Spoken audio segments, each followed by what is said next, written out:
আচ্ছা, তুমি পকেটে 100 টাকা নিয়ে বাজারে 1000 টাকা জিনিস কিনতে পারবে?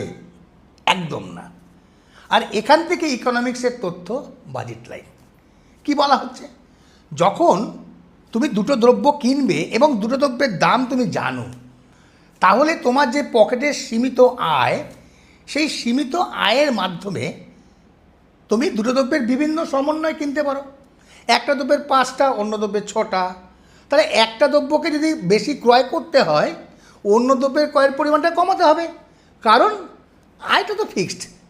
তাহলে এই যে বিভিন্ন কম্বিনেশন দিয়ে তুমি যে তোমার আয়টা সম্পূর্ণভাবে খরচ করেছো, সেই কম্বিনেশন পয়েন্টগুলো দিয়ে যে রেখাটা আমি ড্র করব, সেটাকেই আমরা বলছি বাজেট লাইন।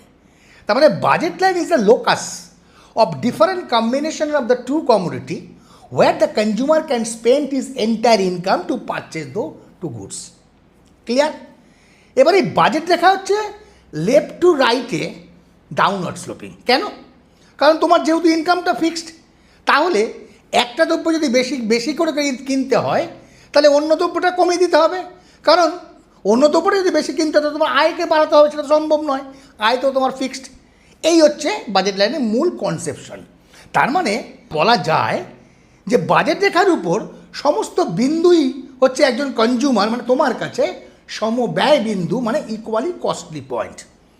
আর এই বাজেট রেখা যদি তোমার আয় বেড়ে যায়, তাহলে বাজেট রেখাটা ডান দিকে প্যারালালি শিফট করে যাবে। আর যদি আয় কমে যায়, বাজেট রেখাটা বাম দিকে প্যারালালি শিফট করে যাবে। আর দুটি দ্রব্যের মধ্যে কোনো একটা দ্রব্যের যদি দাম কমে বাড়ে আর ইনকাম যদি ফিক্স থাকে, তাহলে বাজেট রেখা হয় এক্স অ্যাক্সিসকে কেন্দ্র করে ঘুরে যাবে ডান দিকে বা বাঁ দিকে, বা ওয়াই অ্যাক্সিসকে কেন্দ্র করে বাঁ দিকে বা ডান দিকে ঘুরে যাবে। এই পুরো ব্যাপারগুলো যদি জানতে চাও, তাহলে অবশ্যই আমার চ্যানেল ইকোনমিক্স সিম্পলিফাইডকে একটু সাবস্ক্রাইব করে সঙ্গে থেকো।